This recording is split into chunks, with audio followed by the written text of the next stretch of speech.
Hello and welcome to 360 Gamercast, episode 734 for Tuesday, the 3rd of June, 2025. I'm your host, Mark Webb, Gamertag, Pearson ID, Steam ID, Webby 360G, and joining me today is... It's Graham again, or GHamWox14. Hey, it's WhatsMyTag. What is your tag? We're still unknown. That's what I asked myself. It's the eternal question. So, for those of you that don't know, Tag has been a long-time listener of the show. I believe you've been on as a guest before, Tag, haven't you? I'm sure you have. I don't think so. Haven't you? I'm pretty sure this is the first time. Okay. Well, anyway, you've been a long-term listener, long-term community member, long-time Patreon subscriber as well, which is awesome. And you answered the call, because otherwise it would have been me and Graham only this week, and you joined us on this week's show. So thank you very much for that. Fantastic. No worries. Okay. So Old Man Off-Grid AK, he's answered. He says he has no AK-47, but he does live in Alaska. This is Deathly Dabs. I know Deathly Dabs. Yeah. Awesome dude. Did you know, Dabs, I have been to Alaska. In 2011, I visited your... I probably visited your town, maybe, I don't know. But it was an interesting time, because at that time, I believe the hunt for Osama bin Laden was still going on, or it just ended. I can't remember the exact time scale. And it always stuck in my mind because I was in Fairbanks and I was with my ex-girlfriend at the time. Basically, we're staying on an American military base in Alaska because her brother was on the military base with his wife. Anyway, we went to the gun shop there because he wanted to take me shooting in the woods. And we went into the gun shop, and because he said that, you know, ammo's expensive, Webby, you need to pay for the bullets. So I was like, well, it's fair enough, mate, you're taking me shooting. But we also bought some targets, and we bought a load of targets in the shop, which were Osama bin Laden targets. And then we set them, and then we went to the woods. We set them all up in the woods, and then spent a couple of hours shooting them.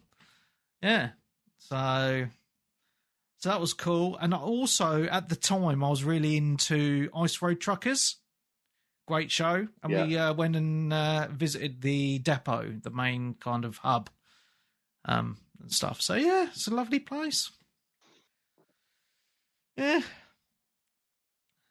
So, anyway, should we talk about games? Yes. Games, video games. Rightio. Well, I know Tag's guesting on here, and Graham, you've not played loads this week, but... No. I just wanted to start off by saying that I did something this week. I subscribed to Uplay Plus for a month. £15 whole for the month. So you can imagine I've been playing quite a lot of Ubishite games this past week. And surprisingly, it hasn't all been shite, to be fair. So it's not going to be all down in the dumps type of chit chat from me this week, but there'll be some negativity, but quite a bit of positivity as well, which is quite nice. So I'm going to start off by talking about some quite big positivity. And one of the reasons why I subscribed to Uplay Plus was there was a new DLC released for The Division 2 this week called The Battle for Brooklyn. And as you may know, I'm a huge fan of the Division 2.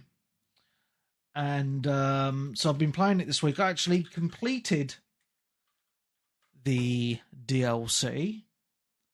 twice, all of it. And I'll tell you why. So basically, when the Division 2 came out 7 years ago, I can't believe it's been 7 years. And this is why I wanted to talk about it as well, because it doesn't feel like a 7-year-old game. Sorry, I've got music playing from a Steam game I was watching, and it does sound like, and if that came through your speakers, it's not porn. It is Japanese Drift Master on Steam. I was looking at it earlier. So, and it's got funky music. So, just so people know that. All right.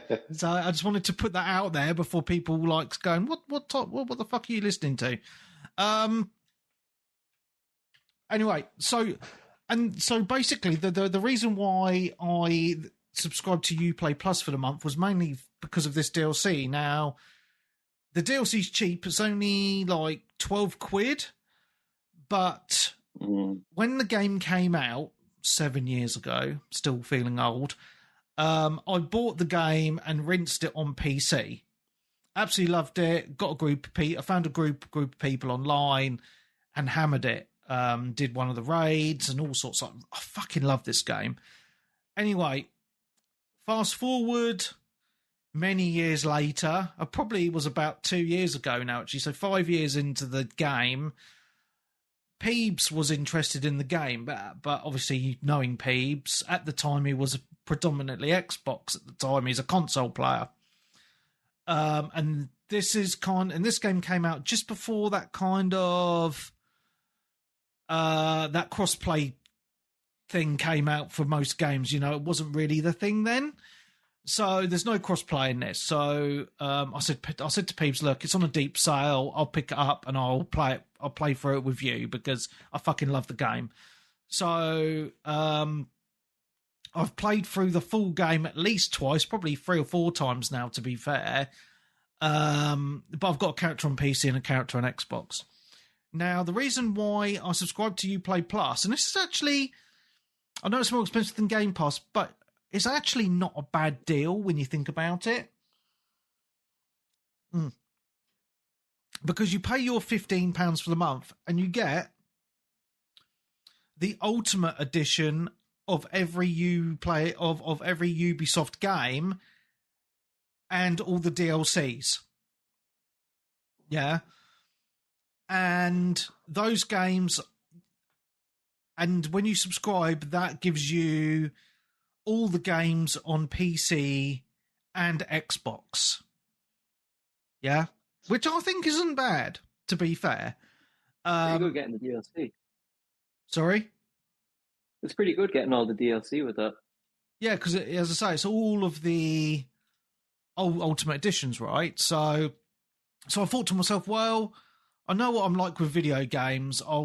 Within a month, I would have put it down and moved on to something else anyway. So, I did the thing of I subscribed for the month, but then went straight onto my account and cancelled it. So I know, in a month's time, it will run out and I won't, it won't be that annoying thing of, oh, fucking hell, the payments come out again and it's rolled on. You know what I mean? So, I know that it will stop.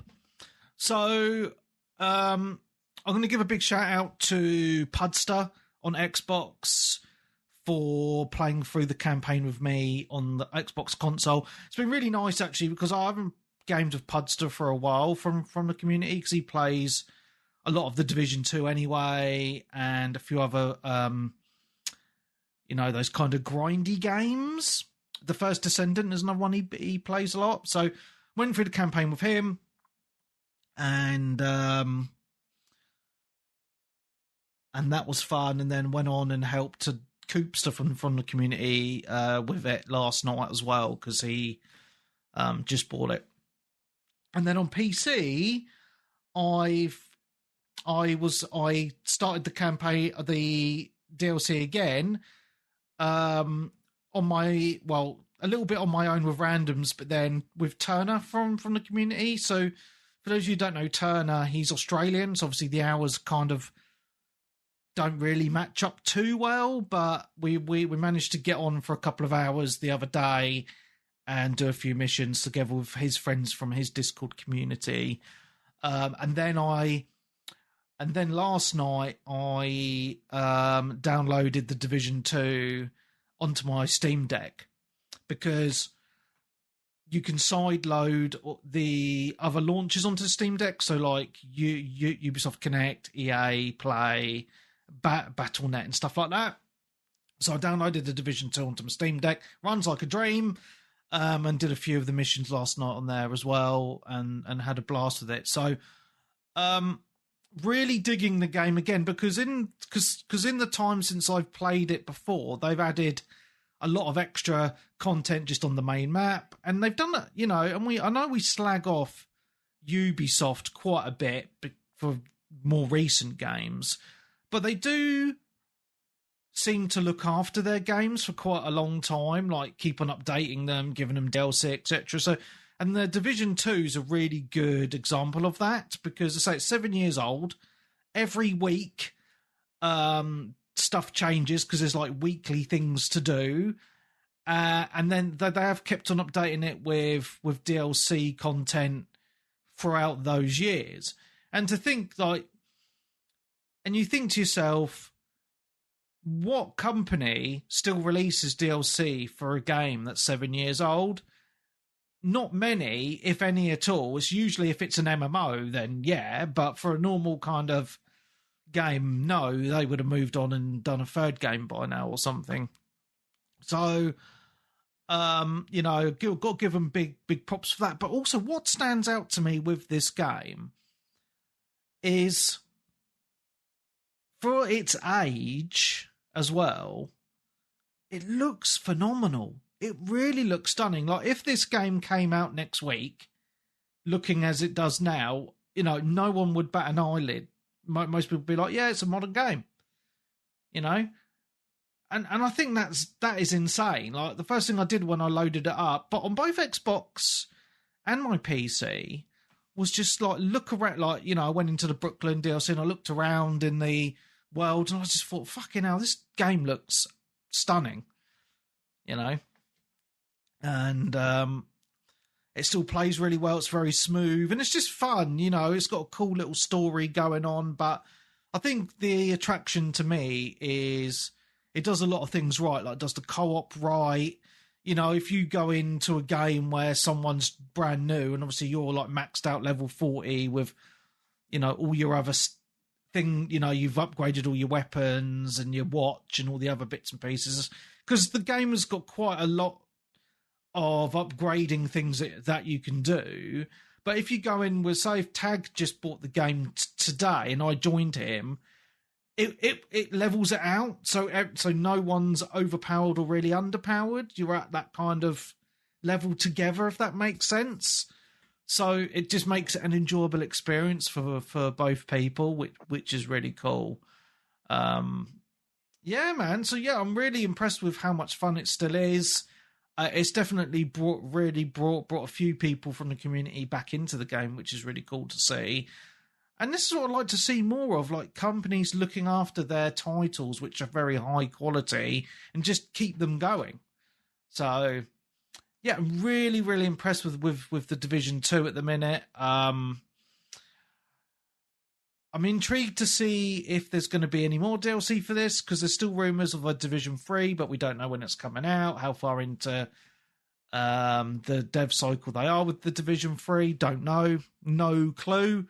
But Division 2 is a great game. Absolutely fantastic. One of my favourite games ever at the minute. And as I say, it's, you know, it takes a lot for me to play through a game, you know, more than once. And as I say, I've got multiple characters on, you know, 2 characters on 2 different systems, done all the content more than twice because I've helped other people out, etc., etc. And but I don't mind that, because, you know, I have fun just by playing this game online with people, and yeah, it's really nice to see something positive come out of Ubisoft, because there's been a lot of negativity the last couple of years. So Yeah, Division 2 is a fantastic game. Check it out if you don't have it. It just released on Game Pass this week as well, the same day the DLC come out, funnily enough. It's also on Steam and Ubisoft Connect, £2.50 to purchase the game. So, Cool. you know, if you want a bargain and you don't own it yet, check it out. And then who knows, you might want to buy the DLC at some point down the line. So yeah, that's me. That is the Division 2 and something positive before the negativity, some negativity later. So we'll get on to Graham. Thank you. Oh, and before Graham, sorry, I just want to say hello to Daddy Ikin, who said hello in the Twitch chat. Hope you're doing well. Daddy Ikin, how are you? Yeah. Sorry, Graham. You carry on, mate. So I will fill in for Nick as he's not here. This is VR Corner. I was talking a few weeks ago about Arizona Sunshine remake came out and it was quite cheap. Yeah. So I wishlisted the second one. Oh. And it went on sale. For half price. And I think it's like $18.99 or $19.99. And I think it includes all of the DLC and all of the add-on packs. Oh, wow. That's pretty cool. So I picked it up this afternoon. I haven't played a hell of a lot of it. I've done the first sort of couple of hours, I guess. But what's quite nice, and I don't think it's a spoiler because it's in the trailer, one of the big new mechanics is that you find a dog. A dog is your sidekick. And the dog has two functions. The dog is basically extended inventory. So if you have extra guns, you can store them on the dog's sort of body harness. And what you can do, you can point your left stick at zombies and highlight where you want to send the dog. So if you're in a bit of a tight corner and you're low on ammo and you're fumbling, you can actually get the dog. You can ask the dog to basically attack certain enemies that are coming towards you. It's quite interesting. It's got quite a lot of sort of moments of sort of traversal where you have to go across high areas by kind of doing like a hand over hand sort of shuffle along pipes about 15 feet up and things over great big courtyards with zombies underneath you. Like I say, I haven't played a heck of a lot yet, but it's kind of more of the same. It just feels a little bit more refined than the first one. Okay. Again, like the first one, my only real grumble is you can... Because on the PSVR, you actually have you have a left and a right thumb button, and you can actually select from the menu, for example, when you're picking guns up, whether you want to toggle or whether you want to hold the button in order to hold the pistol, which I don't like, because if you're having to hold that thumb button down, it's very difficult to move the stick on the right hand, for example, while do you know what I mean? You're holding your thumb down. So I like to keep my right thumb for kind of pointing where my head is going to face. Okay. So it'll let you toggle guns, but it won't let you toggle, like, if you pick up a machete or an axe. Rather annoyingly. But they are quite the melee weapons are quite satisfying to use.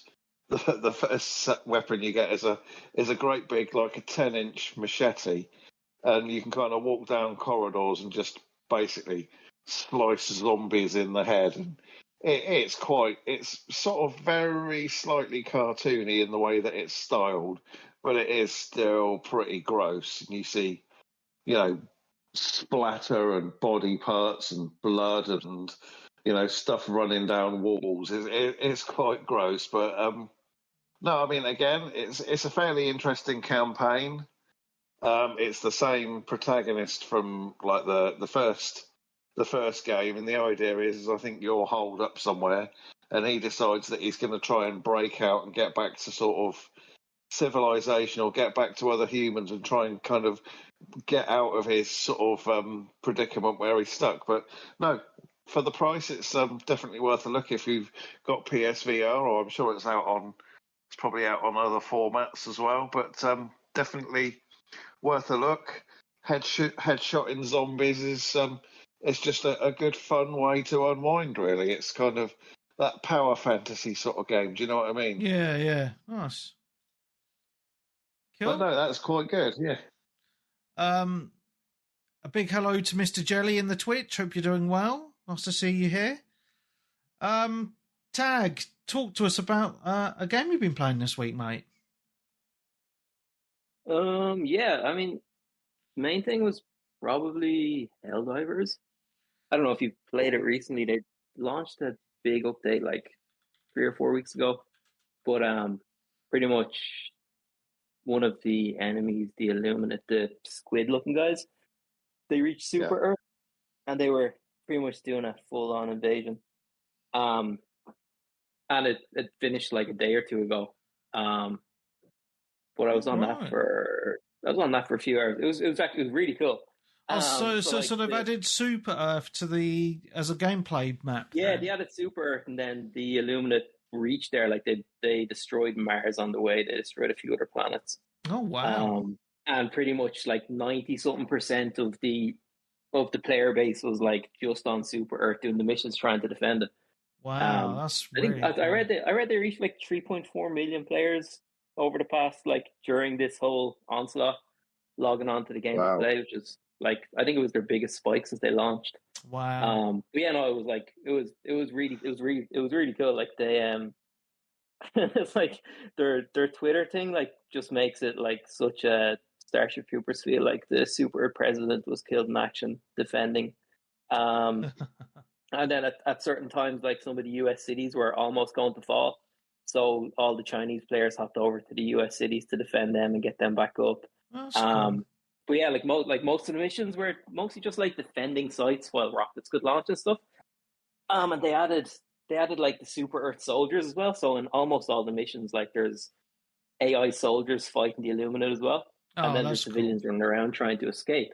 But you can interact with them as well. Like you can go up to them and like do the emote for follow me, and then you pretty much have you can have like 6 or 7 of them following you around doing the mission. Oh, that's wicked. And they're all like, and like as you're going by, they're like telling you they love you and stuff and all this. But yeah, like it's absolutely awesome. Like we had a few. I was doing it all with randoms. We had a few missions where like 4 of us had mortar turrets going off at the same time, and it was just absolute chaos. Like most of the missions, I end up bringing 4 turrets myself, like the machine gun turret, the Gatling turret, the mortar turret, and the rocket turret, and just throw them all out at the same time, and it's just absolute chaos. Especially like with the engine they use, like the explosions look so good. And when you've got like, I think at one stage we had 7 or 8 turrets all out at the same time, and it was just absolute chaos. It's still like, it's such a fun game.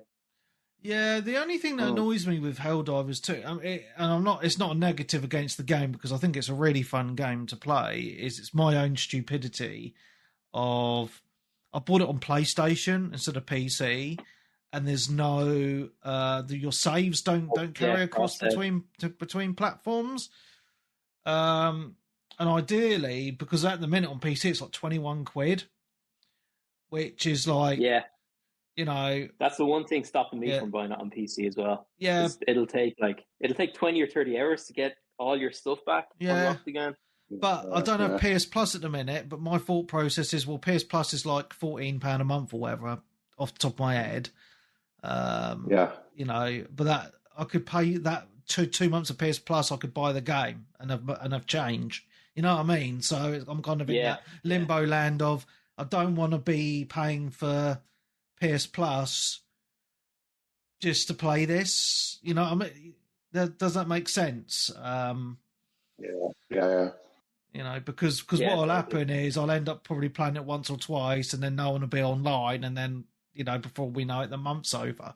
You know what I mean? So, so it's just my own tightness, really, which is stopping me from playing it, to be completely honest. But it's really good that they're still supporting it.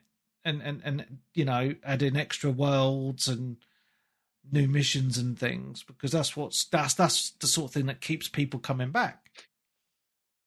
Yeah, I don't know what the target is now. Like, they spent the last 3 or 4 weeks just fighting the same enemy, and I'm gonna assume everybody got bored of it, so they might put everybody on the bugs or the automatons next.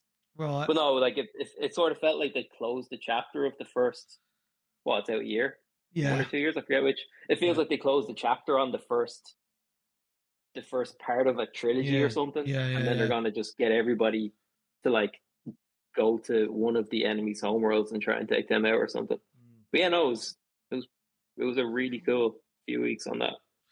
Yeah, it's even better when you can get some friends on, and you know, when it come out, it was kind of like the 360 all over again, because everyone was hopping on the PlayStation, and you just randomly, like, you could see quite a lot of people on your friends list playing it, so you just randomly join their game and hop in a party chat and chat shit and shoot some bugs or whatever. But then, like all good things, it kind of came to an end as people were dropping off it. And these days, when I look on my PlayStation app, which is, you know, I don't a lot these days, but I do from time to time, you know, I see people mainly playing single player games. So I'm just kind of like, well, all right. Obviously, people have fallen off it, you know. Yeah, I think there's just too many things to play. Yeah, it's really hard for people to stay on the same thing all the time. 100% agree. Oh, good, mate. I'm glad you've been enjoying that. Good times. I just wanted to give another shout out on Twitch to Luke Newcomb. Hope you're doing well, Luke. He says, "Hey dudes, not watched for a long time. How are you all? I've been busy with fatherhood of my first child." So, wow. Congratulations, Luke, on becoming a dad. It's not easy, but don't use having a child as an excuse to give up on your number one hobby of playing video games and listening to this podcast. Yep. Hasn't stopped me gaming, mate. So there's no excuse. You know, some people, when they have kids, give up gaming completely. You know, there's a few people in this, like, I can't remember if you guys remember Euthanasia on Xbox. You remember him? Like, as soon as he had a kid, he just vanished off the face of the earth. I even went and met him in Boston one time. But he's vanished, and a few other people vanished, like Headcase and other people. So, you know, sad times. But yeah, keep the hobby going, Luke. You know. But congrats, it's awesome. Get your kids involved. I'll get my kids bloody hell all this week. And I'll say not all weekend because we've been out and about in the sunshine. But both my kids have spent a good few hours playing some Minecraft together over this weekend. It's quite funny to watch. So yeah, all good, mate. Right, let's get back into Ubishite then, shall we? Actually, I'm going to be positive again. I'm going to do another positive one. So I'm going to talk about, I'm not for too long this time. And this is another reason why I did the Ubisoft Connect Plus thing. The Crew Motorfest. Oh, I'm fucking loving this game at the minute, I'll tell you. And I'll tell you why. They've added so much new content to this game. It is unbelievable. So I bought the game on Xbox when it was on a deep sale over a year ago. Probably paid about 15 quid for it. Played it quite a bit. The good thing about all Ubisoft games now is they all of your save data goes onto their servers. So I've been playing this on my PC and my Xbox, and the save just carries on between the two systems, which one is fucking awesome.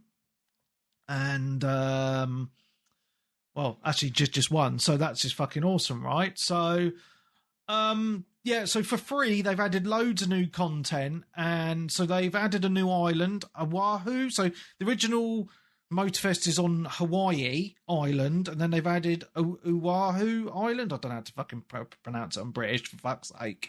But anyway, they've added the other island with loads of extra stuff. But what they've made it really is Red Bull Island. And I know you're thinking, what the fuck? But Red Bull, obviously, are very known for their motorsports, right? Mainly for F1, but also, you know, they do all their planes, don't they? Like the Red Bull Air Race. The motocross stuff that they do, the rally stuff that they do. You know, they do a lot of stuff. Yeah.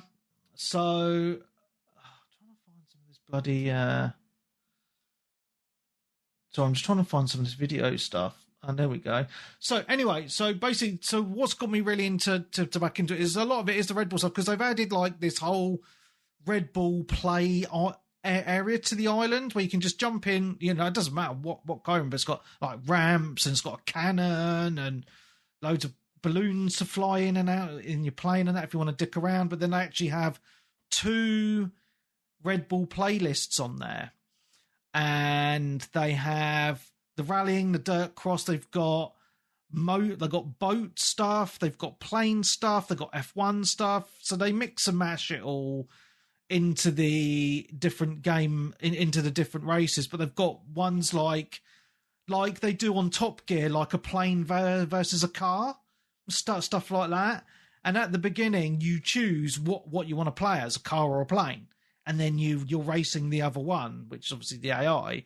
It's just a bit of fun. So, been really enjoying that, to be honest. And they also added in the audio a couple of Red Bull playlists. They've got music, but also a podcast on there. And in the podcast, you can choose between the tracks, but they interview like Yuki Tsunoda, other Red Bull like famous drivers and stuff. And it just adds to that experience. It's just a lot of fun. So, yeah, I've been really enjoying that, to be honest. And obviously just exploring the big world, because I say that Motorfest came out a couple of years ago, but the graphics on it are absolutely stunning, especially on PC in ultra wide as well. It just looks wow. But even on Xbox, it looks wow. And it's just kind of that. I mean, I love my driving games. I play a lot of driving games. And, you know, it's just Ubisoft's take on that kind of Forza Horizon type game, but they do it different because obviously Forza Horizon, this does copy a lot from it with the big open world and it's kind of a festival, but it's not. The thing with the crew is it's not just cars, you know, it is planes and boats as well and bikes. So it adds something different to it. And when you're just driving around the island, you can click in your right thumbstick and just quickly switch between a plane, a boat, or a car, you know, and it just makes it just fun. It's just silly fun, right? So been really enjoying that Red Bull content a lot this past week. Finished it. And I just had a blast. Being a big Red Bull F1 fan anyway, myself was really geared at me anyway. But also they added some downloadable content, like some paid for DLC to the Crew Motorfest. And it's basically, do you remember Need for Speed Hot Pursuit? Yeah. Yeah, so there's a new game mode which is like that. I'm trying to remember the name of the. So basically, it's a year 2 pass, but it's called. Hang on, I'm just trying to find the Chase Squad. That's it, Chase Squad. So let me just. So basically, if you remember the Need for Speed Hot Pursuit games, it's basically a mode like that, where you play as cops and you got to chase down, you know, the cars who are getting away, the speeders or whatever, and you got to smash them off the road and arrest them using any means necessary. All just done in a silly kind of fun way, you know, not, you know, it's not serious at all. And it's some really cool cars and the graphics are cool. So like the cop cars themselves obviously they have the cop lights on, but they've got like these really cool, like blue underglow under the car, and they've got these LED lights going all around the car, and they just look really cool. And you know, as well as just, you know, the gameplay itself just being really fun. So, you know, as I say, it's just added something completely different to the gaming experience of just racing or flying, etc. You know, they've added this whole new cop chase mode thing, and you know, for those of us that, had a lot of fun playing the Need for Speed Hot Pursuit type games, this just kind of brings all those memories and vibes back to like a modern game. So yeah, this game, man, it has a lot of content, a hell of a lot of content. It has, you know, you look at the map and, you know, there's a lot of different playlists that you can do. I mean, the way I do it is I press start and I go to there's like an activity menu, and it just lists, I've still got loads I haven't done yet, and they're basically just like activities which encompass like 8 races or challenges to do. And then also what they add is, to keep people coming back to the game, is weekly challenges. So you got, there's it's called the Summit at the minute, and at the moment it's all Red Bull themed. So last week's one, I managed to do it all, and it was rallying. It was rally cars, but it was like Red Bull rally cars. And then basically you got to, like, all your points accumulate from the 9 races or challenges that are in there.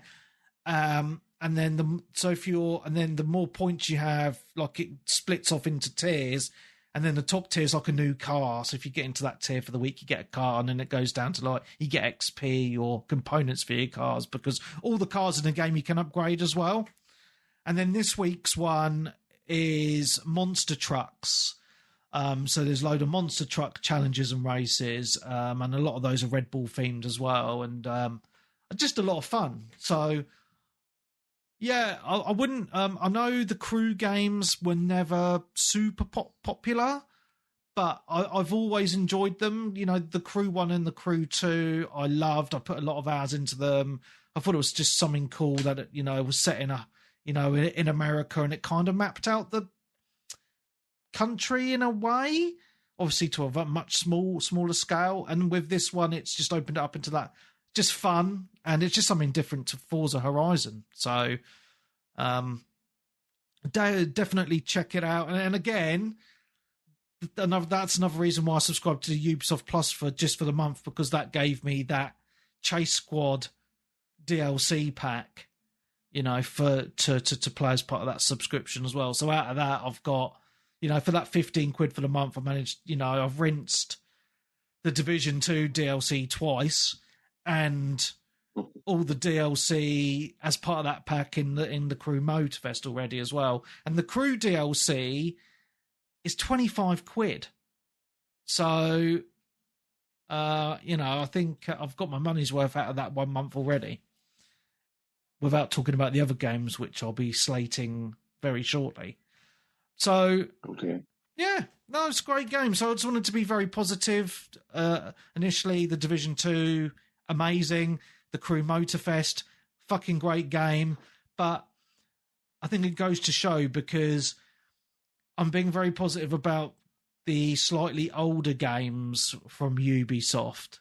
Yeah, whereas the more recent games, not really up to the standard of the games that I've been really positive about. But we'll get to those in a bit. So we'll go back to you, Graham. I have played. My gaming time has been quite limited this week, but I have put another kind of 3 or 4 hours into the Hogwarts Legacy. Oh, what a game! Yeah, I'm just really enjoying it. I'm getting into the systems, learning lots of new spells, done some side quests. And it's just the level of detail in this game is just things like when you've got cutscenes outside. If it's raining very slightly, you actually see the droplets of water, you know, kind of running down their sort of outfits in real time. Yeah. Just that sort of, that level of detail. I've done it's probably not a spoiler because I think the game's a couple of years old now. But I've done the mission where you go to the library and you kind of make yourself invisible. And I've opened that quest line where you find the guy who was killed in the cave with all the spiders. Yeah. So I've kind of done that, and I quite enjoyed the puzzles. And you have to use your magic to pull the sort of floating platforms around. I thought that was quite interesting, and I thought the combat was actually sort of quite interesting and engaging. It's just that the more you play it, the more it kind of gives you, and it's kind of really well written. The voice acting is pretty good.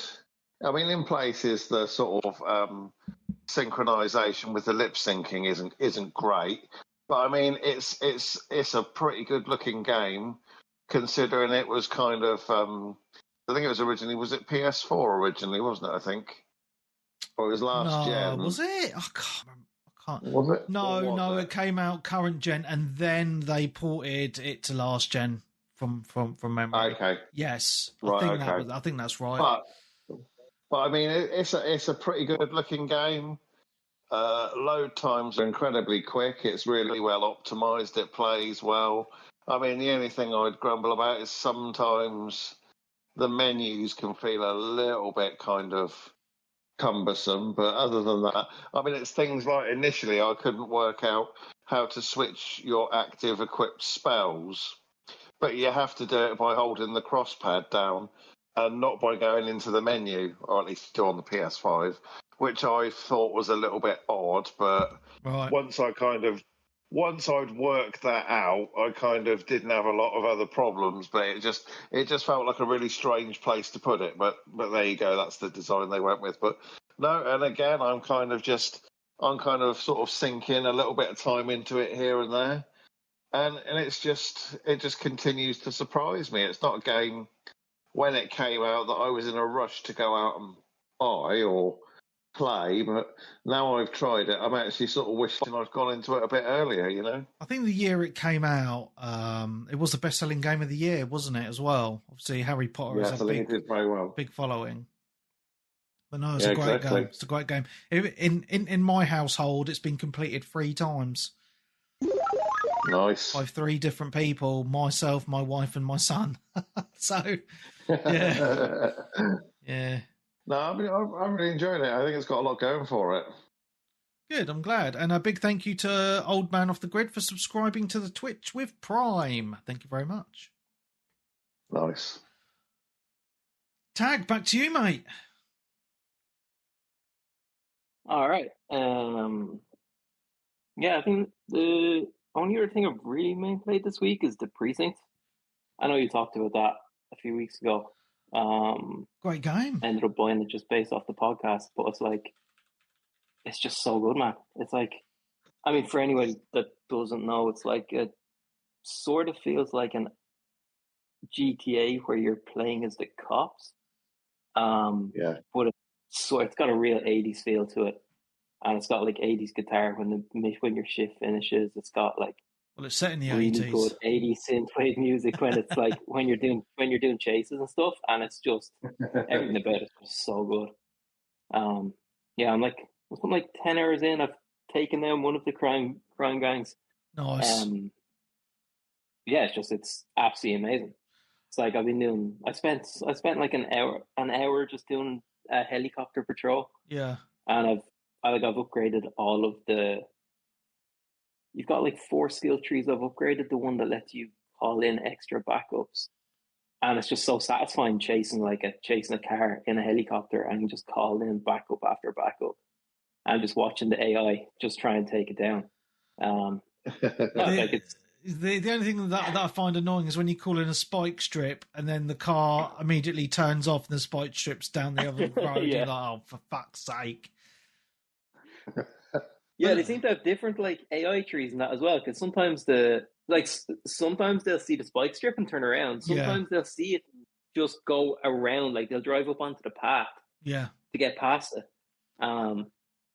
Yeah, like it's pretty damn fun. And it's like it was like 15 or 20 quid on Steam. Yeah, it's a cheap game. I think even on console, it's only like a 20 quid game. I think it's great because it's something different. It's it's that isometric view. In usually games like open world games in a city, you're playing as just a dude and you can just commit crimes and fanny around like in GTA. Whereas on this, you are the cop, so you're like it's just that opposite type of gameplay because you're watching out for people doing just breaking the law or the radios calling in for backup or for reports of robberies or speeding or other types of crime, and then you respond, and it can go anyway. It's very random. And I think the art style is pretty cool as well because it's kind of that weird cell shaded type graphics, but the lighting on it's just phenomenal. Like it's so it looks really gorgeous. Good. Even on the Steam Deck settings, where I think everything is dropped down to the minimum, it still looks really, really good. Yeah, I can imagine. Yeah. So definitely, it's one of those games I definitely recommend to people if they're looking for something a little bit different, something that isn't going to break the bank. Just to enjoy. And there's a little bit of grind into it though, I think, because obviously to take down to engage the story, to get the story even further, there's a little bit of doing your shifts day by day. And as you arrest people, you pick up the evidence, and the evidence, it accumulates to, something happening in the main story against one of the gangs, if that makes sense. So sometimes you can be playing it and thinking, oh, come on, when's the next big story beat going to hit? But just that gameplay loop itself is fun because very early on it gets to that point where you choose what you're going to do for that shift, be it foot patrol, car patrol, or in the helicopter, etc. So at least you have that little bit of choice there. Yeah, no, it's pretty chill, but it's like, yeah. And I totally recommend it. And another thing I find quite is when you're arresting someone, you have to choose what to arrest them for, and then you lose points if you get it wrong, but you gain XP if you get it all right. Yeah, it's pretty cool. It's a cool game. Awesome, mate. It's back to me.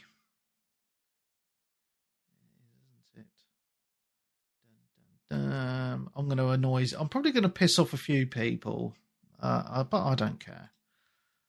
I already upset Sly Ullman this week by saying this, because I obviously with Uplay Plus, he recommended to me. He said to me, "Webby, you got the Uplay Plus. Check out Assassin's Creed Mirage. It's fucking amazing." I was like, really? I'll give it a go. Fucking shit, mate. I played it. I did give it a fair chance. I played it for 5 hours, right, which is plenty of time to give it a fair shout. Now, the reason that Sly really enjoyed this was because he says it harkened back to the original Assassin's Creed.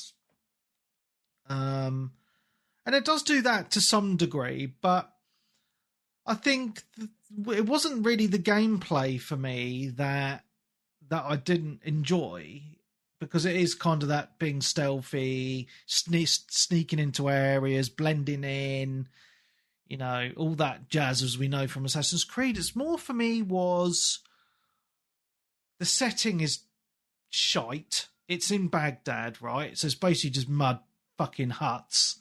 You know what I mean? And you go into that from, the early Assassin's Creed, and you've got all those big cathedrals and the lovely cities and all the architecture.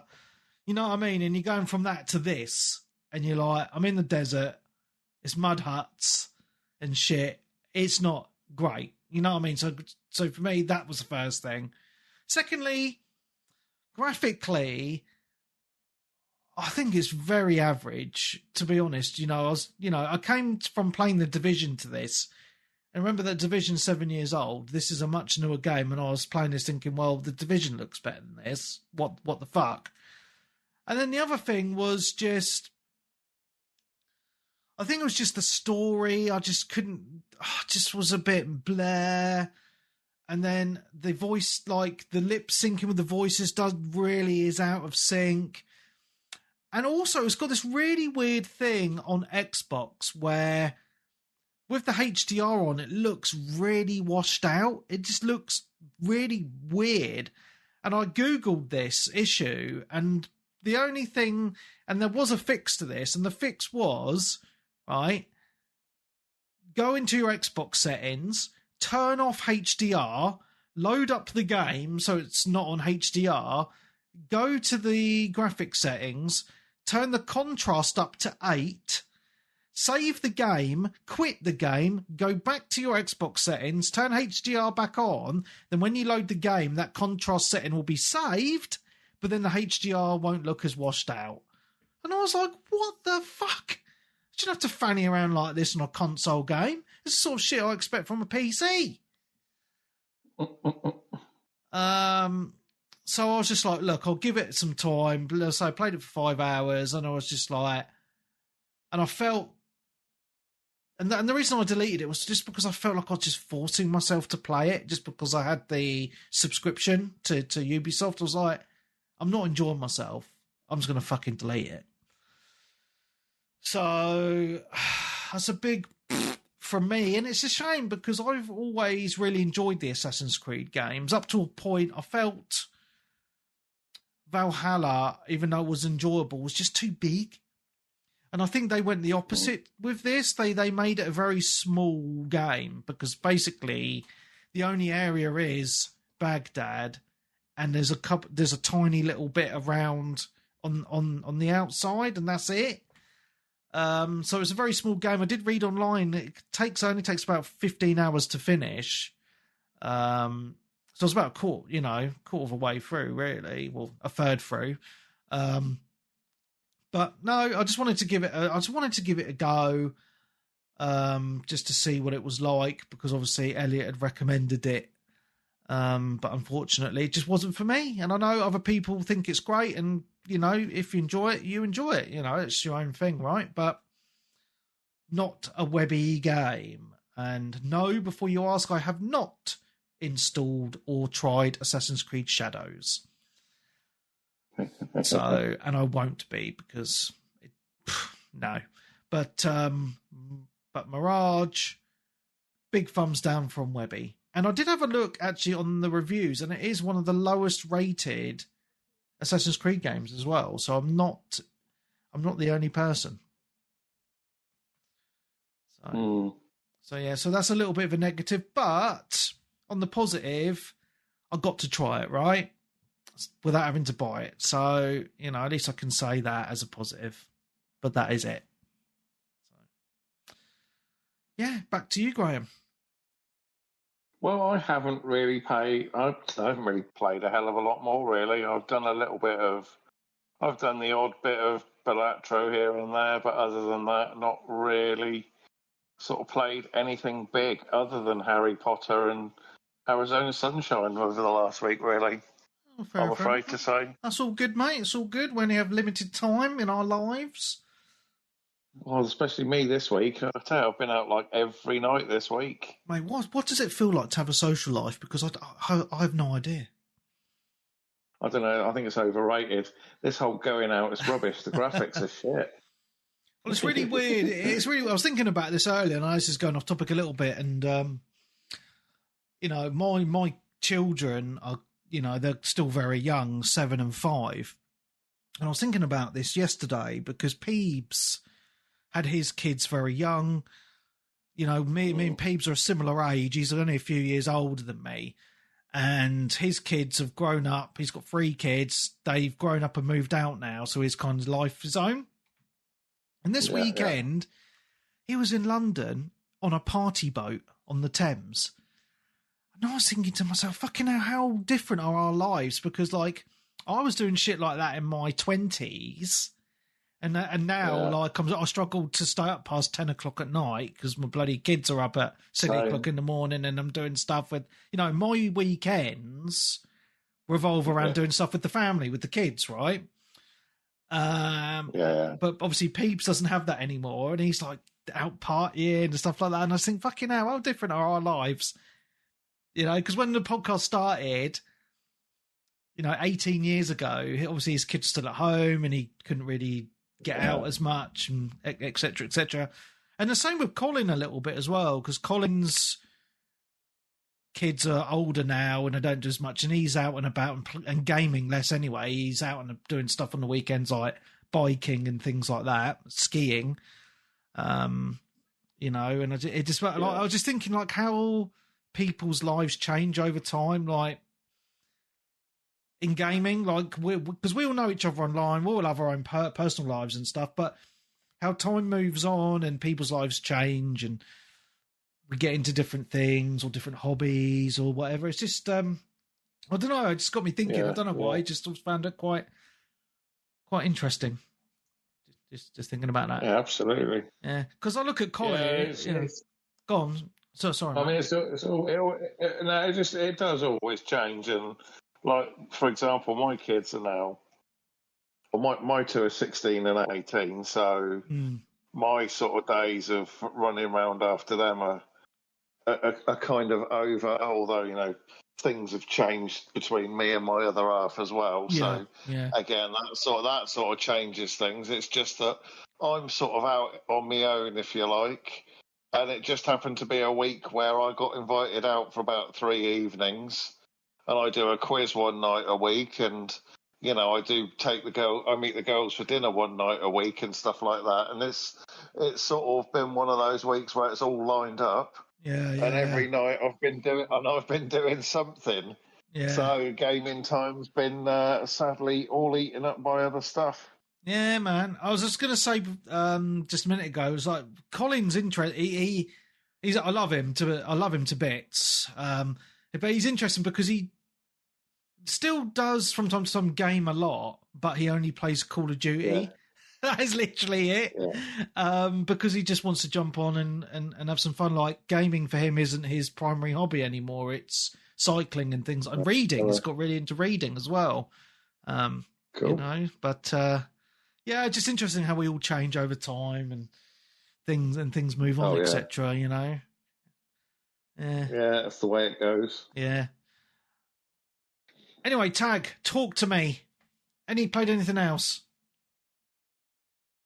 Just one more. So it's a 16-year-old game, but I was playing NFL Head Coach 2009 on the PS3 this week. Playing what? Sorry, can you say that again? NFL Head Coach 2009. Oh, okay. Yeah, EA made 2 NFL head coaching games back in 2004 and then 2009. I think was 09 the last one that they made? Because that's all that's coming up on YouTube. It was. Oh, okay. Yeah, it was the last one they ever made. Yeah, okay. It's the Football Manager for NFL. Is it because it's so shit? No one bought it. It's fucking amazing, man. It's so okay. I played the hell out of it on PC. I emulated it on the PS3 because you could get it at 60 FPS. I've been playing it on my PS3. It runs at fucking 20, 30 FPS. Okay. It's a decent fix for NFL sim stuff because it's way more detailed than anything you get in Madden. They also never released it over here, so it was American only, so you have to import it. But I only found it 5 or 6 years ago. But it's really cool. It uses the Madden engine from 2009. It was the last Madden before they went more simulation back in that era. It was super arcadey, so it's not the most realistic in terms of stats and stuff. But it's really cool. Nice. Cool. That might interest one person in the entire world, but it's it's if you like American football, it's worth checking out. Nice, mate. The graphics still hold up quite well, actually. Just looking at a video on it now. Yeah, no, they do. All right, guys. Well, I've played a few more games. Please feel free to chime in if you wish, okay? Because otherwise I'll just be talking to myself. Right, so I'm going to talk about an old game and then a new game, and then I'll probably skip a few games. Actually, let me talk about the last Ubisoft game I played, and I only played it very, very briefly. And please tell me if you've played this. Star Wars Outlaws. No. I judge from the silence that I don't know, man. I literally only played it for about an hour, so I can't really say too much. But I will say graphics are very good. They did a very good job with the graphics, but Jesus, the main character is really ugly. Like, where did they get this character from? I don't know. Looks like they dug her out of the sewer or something. But I just don't get it. Like I just wasn't like the lip syncing was off. The voice acting feels very wooden. And it's just basically feels very generic, just third person. And there is a story there, I think. And you're just kind of like this woman and you're trying to get off world, like shit's gone down. You're like working for some people trying to steal some stuff so you get money so you can get off world. And I don't know, it just didn't really engage me. So I don't know. It just felt very meh. And that is literally all I can really say about it because I played it for an hour and turned it off. I haven't deleted it yet, but I did turn it off. So that game looked really rough when it came out, based on the videos. Yeah, and it never reviewed very well either. But as I wanted to, I was in this headspace of all these games that were slammed. I just wanted to check them out, just for myself. Obviously, I haven't had enough time to play them all, so I've only managed to get an hour into this before I nearly fell asleep. But it's not great, really not very good at all, which is a shame for Star Wars because, you know, big franchise like this, I thought you'd have a bit more decent games. But yeah, all right, let's get into something good then. I went back into, on the Steam Deck as well, only for a couple of hours the other evening, because I fancied a little bit of it, a little bit of Red Dead Redemption 2. And, because I rented this on the Xbox when it came out, but I bought it on PC late last year in a sale, mainly to play on the Steam Deck, actually. It looks fucking amazing. Like, and it just, I know I mentioned this when I played it, but, you know, I talked about it around Christmas time. Like, this game is quite old now, but it just looks amazing. Like, how did Rockstar do it? You know, and all the attention to detail. I mean, even the horses have testicles that move. I mean, come on. So I was trying to do the story, but then I got waylaid a bit. And this is what I wanted to talk about. It was, you know, in the game, when you get to a city, you can pay for a train ticket and then it just does the cutscene and it takes you to that city, that city stop, right? If you can remember the game. Well, I was on my way to a mission and I got to the town, but I noticed that the train was just there was just there at the station, and I was just like, you know what? I'm watching the TV at the minute. I was sitting next to the missus watching a bit of telly, and I was like, I'm just going to see what happens. I'm just going to walk onto the train. I'm just going to sit there. I'm going to put it in first person mode and just sit and watch the world go by for 20 minutes. So I sat there, and the train actually it goes round the whole fucking map. It's pretty cool, and it stops at the stations. People get on, people get off. I was thinking, this is just so cool. You know, I was just thinking, wow, this is just, the game feels alive. The world is, you know. But then I was like, right, I'm bored now. I'm going to get up and walk around the train. It was in motion. So I was like, I'm going to walk to the front of the train and see what happens. Anyway, I walk up a few cars and I get to a car and and the conductor was there and a couple of guys. And the conductor was like, you don't have a ticket. Get off. I was like, oh shit. Yeah. Cause I just walked, cause I thought, oh shit, I walked on the train. I didn't pay for a ticket. So he got angry and he kept on shouting at me like, "You haven't got a ticket, get off." And then there was these other two goons there with him, and they were starting to push me around. So I just got my gun out and started fucking shooting everybody on the train. And I killed two of them, but then I died. And then obviously I had to, and then it went back to the old save. But I just thought, just how cool is that? You know, the train just drives around on the track around the game as you're playing it. You can randomly just happen upon it and get on it and just sit there if you not, you know, and watch the world go by. I was just like, wow, that's just so cool, you know. So that was my little happenstance on Red Dead Redemption 2. So I just wanted to say that because, you know, these games are just, the worlds are so alive, aren't they? You know, and you know, just super cool. Daddy Ickins just asked a question on the Twitch, and he says, "Have any of you seen the Atomfall DLC Wicked Isle?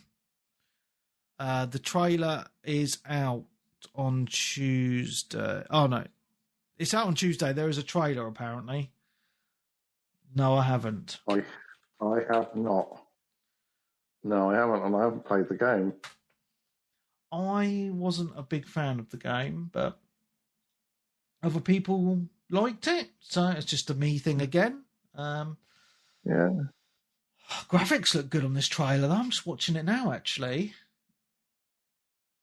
Oh, it's like a Wicker Man thing. That's what's called the Wicked Owl. I just saw a Wicker Man. Well, yeah, it looks interesting, man. Yeah, well, I've seen it now, mate. So, thank you very much for that. Right, let's get into the last couple of games I've played. I've only played I played 3 other games, but I just want to briefly mention my son and I have been playing a bit of Rocket League this week. Still a great game. So just wanted to give that a shout out. Fantastic fun. And if you have Game Pass, you get this is a different game I'm talking about now. You get 5-hour trials on new EA games.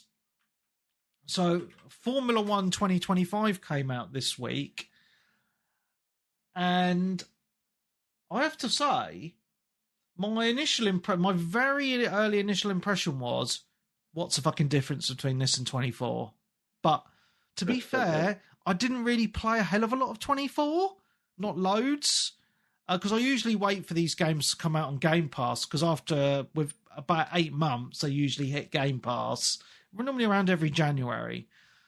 But I'll tell you what, they've added quite a few things in this. So, and I played a little bit of all of these different things. So, last year they skipped the story campaign. It's called Breakpoint, which is basically a story of a brother and sister on an F1 team, and it's basically just kind of a story-driven thing, you know, with events going on.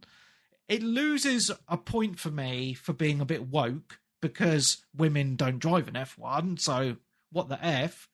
And a big part of the game as well is your custom mode, so you have your own driver, your own car. It's in like this F1 Drivers Club thing, right? It defaults you initially as being a woman.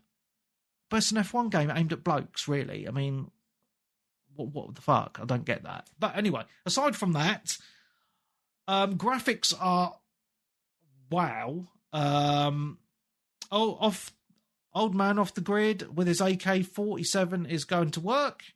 Living in Alaska, he's probably got to shoot some bears or something. Thank you very much for joining us, mate. Talk to you soon. What was I saying? Yeah, so on this, I've only played it on PC, so I don't know what the graphics are like on console, but I think they've upgraded the graphics engine ever so slightly on PC.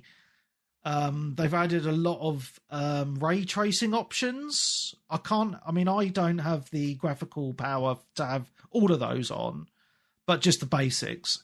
And I will say the game runs smooth 60 FPS for me with a 3080, and it looks gorgeous. Looks really, really nice. So that's a positive. Apparently, I was reading online that they've vastly improved the handling model from last year. Now, I can't quite remember what it felt like last year because I didn't really play it much at all. Maybe a couple of hours. Because I mainly played 23 with Darkest Frost because we did a co-op campaign on that and then kind of fell off it and didn't play 24 much. Didn't buy it. Obviously, only played it on trial and then on Game Pass. And then obviously 25 I'm playing now. I will say on the controller, basically, so this is on PC and playing it with an Xbox Series controller. Feels really nice. I think, it handles very well. They do a good job. I know it's obviously not up to the haptics of a PS5 controller, but the Xbox controller does a good job has the rumble in the triggers, so you feel it on the rumble strips and things like that. It just feels very responsive, which is really nice. And I did try it with my racing wheel, but I've always found that these EA F1 games, they just don't. I mean, it's playable, but it doesn't really give a lot of feedback, and it doesn't really have a lot of force when you're turning the wheel. It's very light. So you don't get like when I play iRacing or Gran Turismo on the PS5 with my wheel, it feels very solid when I'm turning the wheel, get a lot of rumble and stuff like that. It feels quite realistic. Whereas on this, it's all very light and you don't really feel the bumps, like on the curbs and things. So it's just it just feels a bit dead. So I actually think this plays better with a controller than the G923 wheel. I don't know what it would be like with a direct drive wheel, like a Fanatec or something. But with a Logitech wheel, I don't think it feels very good. I did tweak the settings and tried to use some recommended settings for online and still didn't feel amazing. But the F1 World mode, which is basically your own character, your own team, car, you could the customization's really cool. You can customize your outfit, your character, what your car looks like, etc. And it has that whole kind of upgrade process as you play the game and you get more of these F1 points things. So it's meant to try and keep you coming back, because that thing of you want to upgrade your car and stuff. I did do, so basically they have their own weekly things. So I did one of the weekly ones, which was obviously the F1 which just happened this weekend in Catalonia. So that was 25 laps of Catalonia in the rain, which I did just to try and get the feel. And I will say, graphically, the rain looks amazing, absolutely amazing. And you can feel the car, you have less grip and you're trying to, it's on the edge and it's sliding and stuff like that. Handling is great. So if you're an F1 fan, it's definitely, a really good game. And I did check some reviews online as well, and a lot of people are saying that this is the best F1 game that they've played in many years, which is really cool as well. So, but what they've added as well is the breakpoint story mode, if you're into that. But also what they've added is another mode, the F1 movie. So the F1 movie comes out the end of June. And they add, so there's DLC for this, which is £9, and it adds stuff from the F1 movie for you to actually race, but it doesn't unlock until the date the movie's out. But it gives you one race like a teaser, so it plays like a little bit of the movie, and then you get in the cockpit, and then you drive that thing from the film, if that makes sense. And it went in quite well because it gave you a little sneak peek into the movie, a scene in the movie, and then it kind of transitioned to you in the car, from that part of the movie. So that's quite cool. So yeah, I was quite pleased with that, to be honest. So nice. Yeah, it's just one of those things though, mate, because I play a lot of driving games and, I'm a massive F1 fan, but I'm just, it's one of those annoying things because obviously it's a full price game. My 5-hour trial, I've got like an hour left of it on PC, but I could then do a 5-hour trial on the Xbox, but your saves don't cross over. So obviously I'd have to start it again. but I like a big part of me wants to buy it, but it's 70 quid. So the sensible part of my brain is like, well, I've enjoyed the trial. I'm just going to have to wait until the end of the year for it to come onto Game Pass now, you know what I mean? Because it will come to Game Pass. So that's in the back of my mind. Because I know it's going to come to Game Pass, it really puts me off wanting to buy it. Because in my mind, I'm paying just to play it, 6 months early, if that makes sense. Because it will come to Game Pass in around January time, as they always do. So, that's probably a negative about Game Pass, to be fair. You know what I mean? But it is what it is. Oh, and the last game I've played, I nearly forgot. Big shout out to D-Twin in the community. Hello, D-Twin. I know you're listening. We did a big session on Lords of the Fallen again this week. Only one session because he had child issues and on one night, and I had a night where I was just too fucking tired to play games. So we only got one session in, but we're really enjoying it. We actually got to a point where it's gotten really tough, actually. We struggled on a couple of bosses, but we got there in the end. But one of the things is we actually so the game is really the graphics are good and the gameplay's really fun. It's not as hard as a Dark Souls, but it's very Dark Souls inspired. But the thing is, the basic story, the thing is there's these beams of light, and there's 6 of them, and you got to change the color of them for a story reason, which I'm not going to say. We've only done 2 of them, and the game isn't as straightforward as to where to go, if that makes sense. So we stopped because we were like, well, where the fuck do we go now? Because basically, in the first Dark Souls, when you everywhere ends up you going back to the bonfire area. Yeah, it all kind of, it's intertwined, isn't it? The whole world design is done in such a way where it all goes back to the beginning again. Yeah, that's this. Sorry, I'm just watching a video at the same time, just trying to figure things out. But so we got back to the place, the original place, which is like a big bridge, and then me and Dieter were like, where the fuck do we go now? I've no idea. So we spent about so I said, look, I'll just have a look online on a walkthrough guide just to see. And it said, you need to get a key from a guy and unlock a locked door in this area which you've been to before. But we couldn't quite figure it out, and we were just like, look, it's late, too fucking tired to figure shit out. Let's just call it a night. And then literally the next day he messaged me on Discord and says, I figured it out, so we'll do it next time. So that's all good, but it's just a little bit annoying when games get a little bit too convoluted in that way of stopping your progression because you need to figure it out, or you need to go online to look at where to go, if that makes sense. It's just not straightforward. But it is a great game. And as I mentioned in the previous weeks, that whole thing of the umbral world, it's like this world within your world, which you don't, it's like the spirit world, which you don't see, but then you use your lamp to see into it. Then you can cross into it, and it has different enemies and different paths to traverse, etc. It's just a cool concept. So yeah, it is a really cool game. As I say, it's on Game Pass. It's full co-op.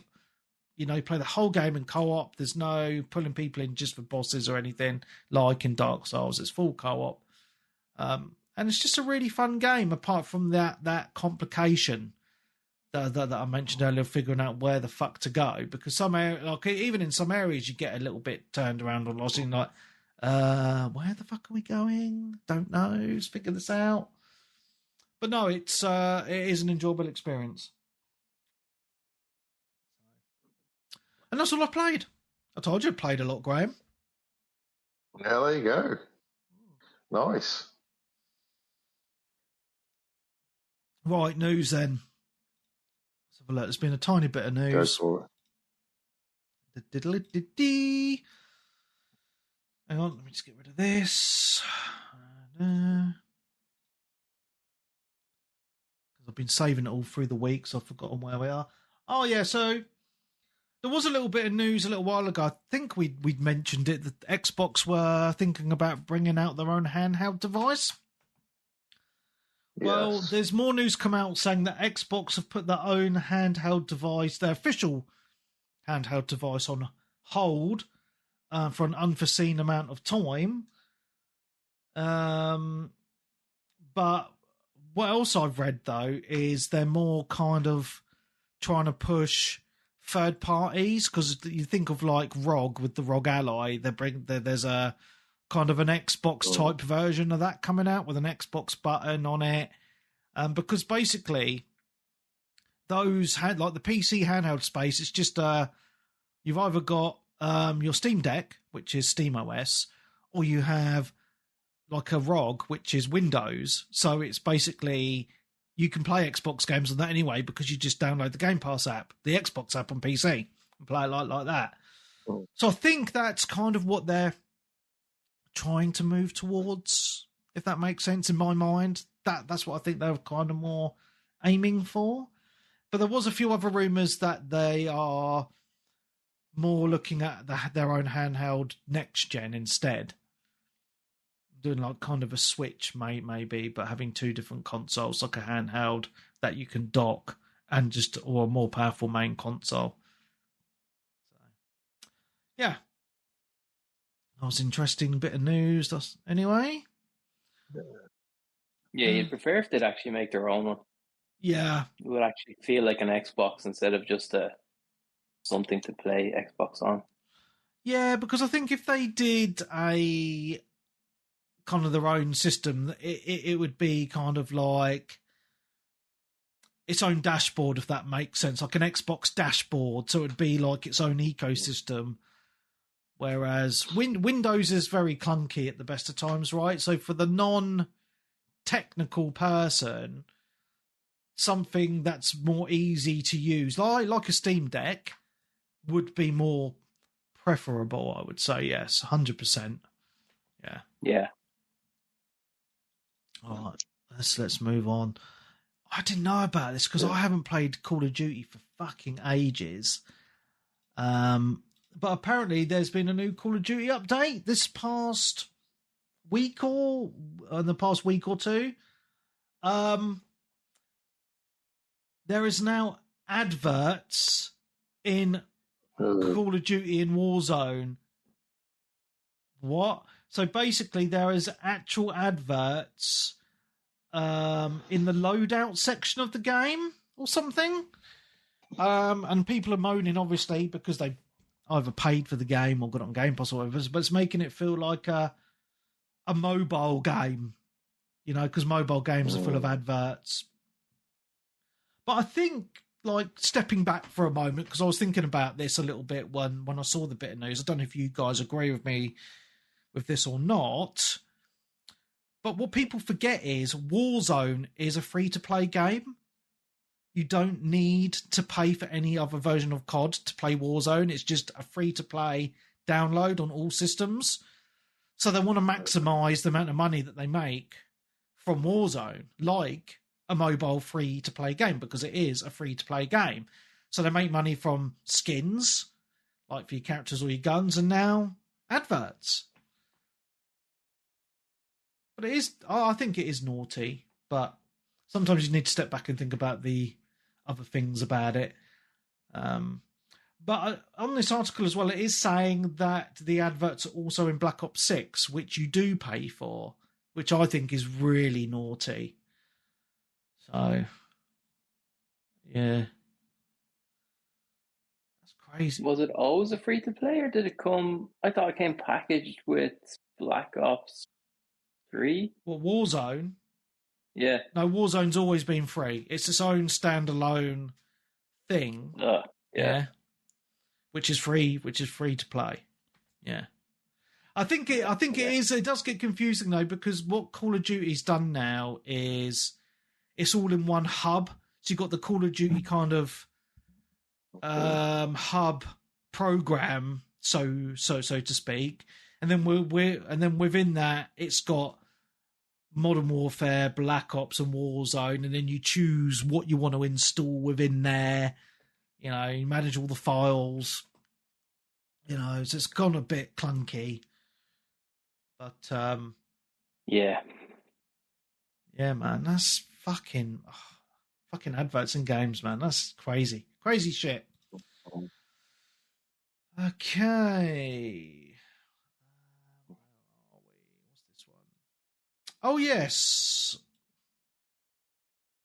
EA has cancelled a new game that was meant to be, that was in development, a Black Panther game, and laid off the team that were making it, Cliffhanger Games. But also, so EA have done that.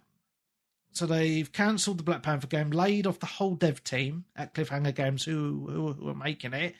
But also in the news, and we mentioned this last week, they're not having a good time, EA, because they also have sacked off Codemasters, who make who have made some of the best driving games ever made.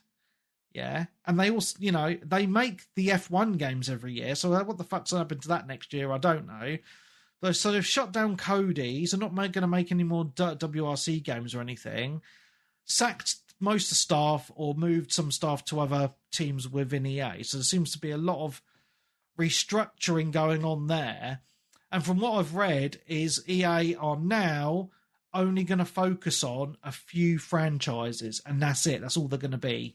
So I think it's going to be your FIFA or whatever it's fucking called now, like your football and sports games, and just trying to make as much money from those games as they can, because, people spend millions and millions on fucking FIFA card packs and shit, don't they? So I think they're trying to focus just on that now, which is a grand shame, because EA used to make a lot of high quality games, like all from all different genres, and it just is a shame, I think, to see where they are at now.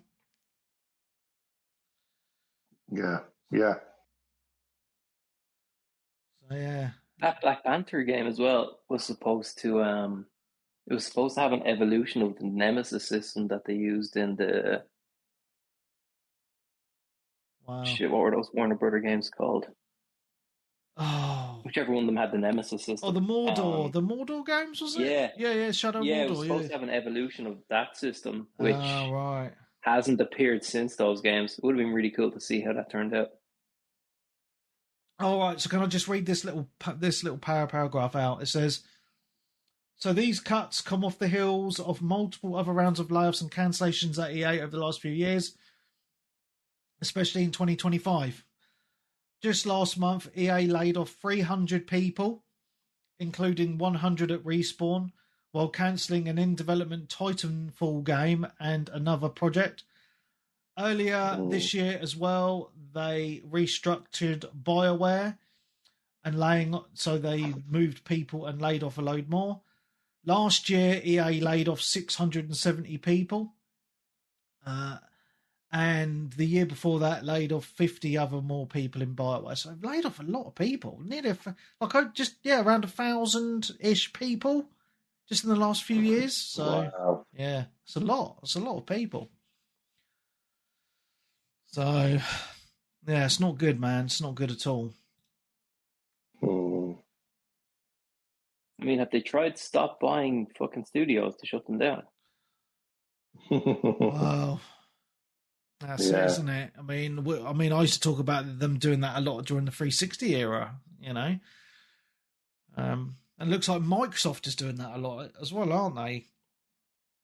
They bought out all these studios and done mass layoffs and stuff. Excuse me. What a shame. Yeah. All right, let's move on. This was an interesting one I picked up on. Capcom have come out and said that its PC game sales are overshadowing console game sales, which which is really interesting. So it says 60% of its game sales are on PC, compared to the other 40%, which are split between the consoles. Yeah, so I just thought that was a bit interesting indeed. Yeah. PC gaming is far from dead. So I just wanted to say that. And my last thing is, obviously people know. Oh no, did I miss something? Sorry. No, it's not my last thing. Where's my... Oh, I don't know why I highlighted that. On the 8th of June, there is an Xbox showcase. Not sure what's going to be announced, but it's just so people are aware. 8th of June, Xbox showcase, showing new games and things. 6 p.m. British summer time for those of us in the UK.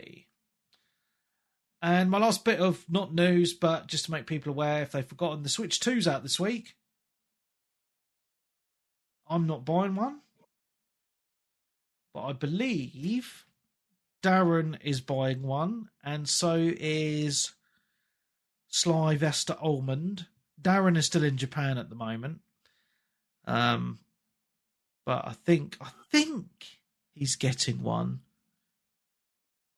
I think. We'll find out when he's on, hopefully next week. I can't quite remember off the top of my head if he said he was getting one or not. Because I know he pre-ordered one off shop2.net, but I don't know what. I think that pre-order got cancelled or something. But I'm pretty sure he's getting one anyway. I'm not sure. I need to double check them. But yeah, I'm just interested because obviously even though I'm not getting one, I'm still interested to see, and hear people's thoughts on new hardware. I always love new hardware, new software, new Mario Kart, stuff like that. It'd just be interesting to see how well it all is. So, well, they haven't sent review units out, have they? They're saying no, and I don't think they. I think when it was announced, Graham, they said that they weren't going to do it this time round. Yeah. And I think the main reason for that is, if I remember the conversation, was there is a day one patch for the systems for launch day. Yeah. So they didn't want people to use the system or play anything before that day one patch launches, because it's quite hefty apparently. So, yes. Yeah, I think because they had some things with like their VRR support, didn't they? Which they said it did do something, and they said, "Oh no, it doesn't." And I think it must be down to software somewhere along the line. Yeah. So maybe that's it. Maybe they're just trying to protect themselves. Yeah. What I'm quite interested about though is the way that the Joy-Cons click in with the magnets, instead of like the old Switch where it's like really solidly kind of slotted in. Like how well those magnets are going to hold up after prolonged usage, because that's all that's holding those Joy-Cons in. It's just a magnet. You know what I mean? There's nothing else. So I'm just intrigued as to how all that works. Because I can just envision, people complaining, "Oh, my Joy-Cons aren't sticking in anymore," or something silly like that. I don't know. It'd just be interesting. So that's all my news. Anything else from you guys at all? Not that I can think of. The only thing that I happened upon while I was looking through the news is, do you remember that Microsoft released a patch for the Xbox? I think it was like a couple of years ago, where you could activate developer mode and run unverified software on your Xbox. Do you remember that? Yes. And people were using it for emulation. Yes, they are dropping the price. Go on, sorry. They're dropping the price of it. They're making that upgrade free. Oh, wow, that's cool.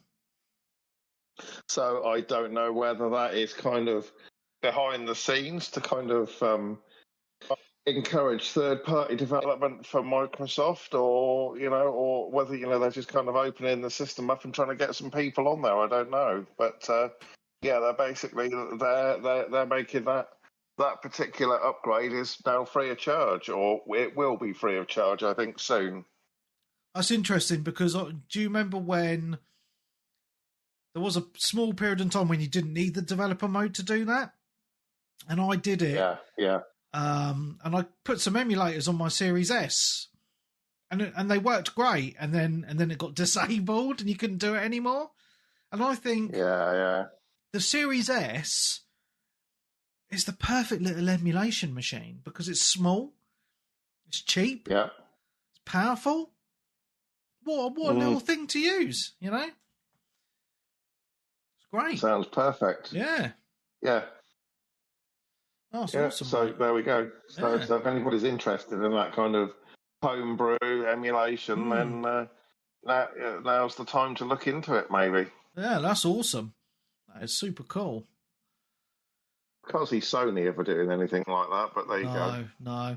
I think what Sony should do is just open up their console to run all their old games, like all their old disc games, like back to the PS1, and just let people just have at it. Yeah. Because I don't know if they'll ever do that.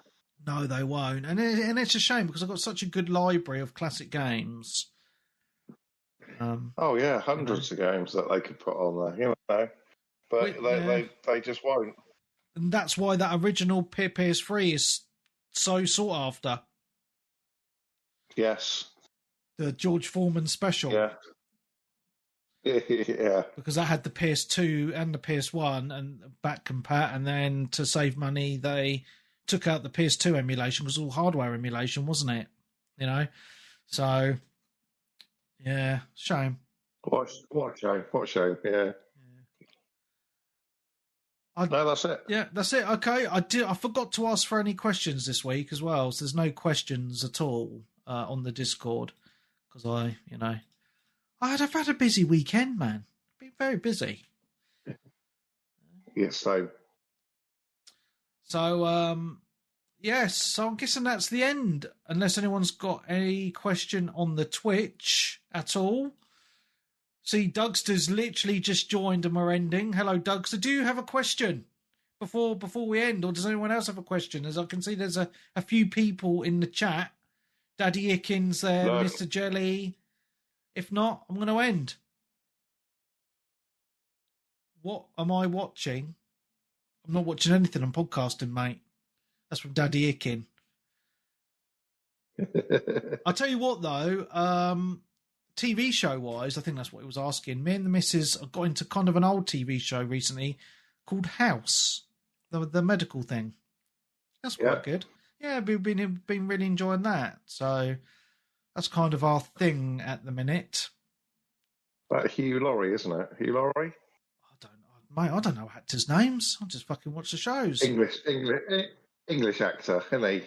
He does an American accent. Oh, does he? Oh, he's okay. A bit of, is he a bit of a druggie or something? Yeah. Yeah, I know the one. Yeah, it's good. And I'm watching, nice. And I'm also watching Yellowstone. I'm on the final series at the minute, and that's fucking awesome. Oh, nice. Yeah.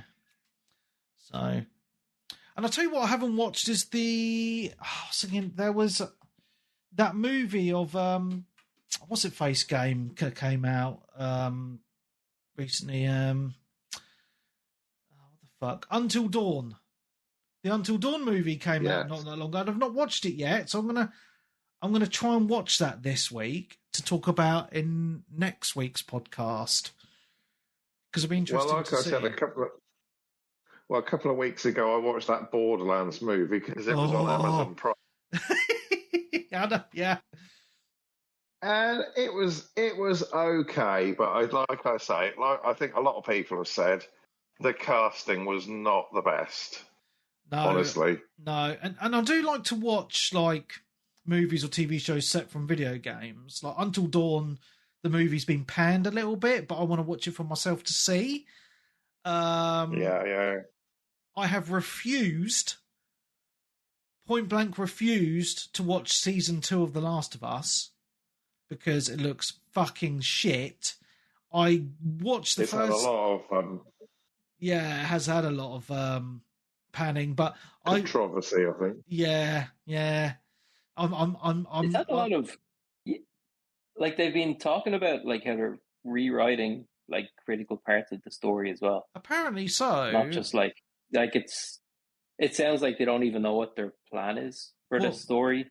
that you're doing on the TV? Well, I just love the memes. Ellie says, I'm gonna be a dad. And the memes, Yeah, oh that's my just- God, I've been fucking rolling at that. Oh my God. As I say, I watched the first season of it through gritted teeth, and I didn't think it was very good. What I find interesting is my landlord has watched the first season, Yeah. and he doesn't even realise it's connected to a game. Oh. Okay. He's coming into it with completely fresh eyes, Yeah. and he is not aware of its connection to anything video gaming. Oh, okay. Yeah. Well, you need to So tell I him. don't know. I mean, if it goes down that path, I don't think he'll like the second season. Let's put it that way. Yeah. Daddy Ickins just asked in the chat. He says Mobland is great. I've not seen that. That's it is on my list. But he says, have you tried Severance? And yes, I watched it. Oh, me and the missus went through that a few months back. And I'll tell you what, if you guys haven't seen it, it's one of the best TV shows I've ever seen. It's on Apple, isn't it? Apparently. Because I don't know how. I don't have access to Apple TV, Jim lad. Well, nor do I. All right, but I managed to watch it. So Fair enough. No, it is really good, and it was really weird because when me and the missus we're watching it. We watched the first episode, and through the first episode, we were like, "What the fuck is this? Why is everyone talking about how good this is?" And then it takes a couple of episodes, and then it you kind of like, I need to know what happens next. It's because the first episode or two, it's kind of like setting it up, if that makes sense, and then you're like, what the actual fuck is that? I'm not going to spoil it, but it is so good. It's so unique, that I loved it. I thought it was so good. Yeah. So definitely check that Fantastic. out. Yeah. And if you're struggling to find it, Graham, I'll point you in the right direction, mate. It's fine. Lovely, thank you. Enough said. Yeah. Cool. I think, on that note, guys, I think that's it, isn't it? I think that's about all there is. Tag's been very quiet sitting there. I'm still here. Good man. I haven't watched anything in ages, so. Fair enough. Hardcore gamer doesn't watch any TV, look. Exactly. Yeah. Just too hardcore. He is. Right. So on that note, guys, we're going to end it here. It's been awesome. Thank you very much for coming on. Big thank you to Tag for being the third wheel tonight. Thank you so much. And happy. Awesome. And on that note, guys, that's it. So from all of us here, it's been awesome. Thank you to everyone on Twitch who's listened live throughout this hour and 42 minutes, asked questions, etc. Obviously, a huge thank you to all the Patreons. You're all super awesome. And again, just thank you to all the listeners out there in podcast land. So from all of us here, it's been awesome. We will see you next week. Goodbye.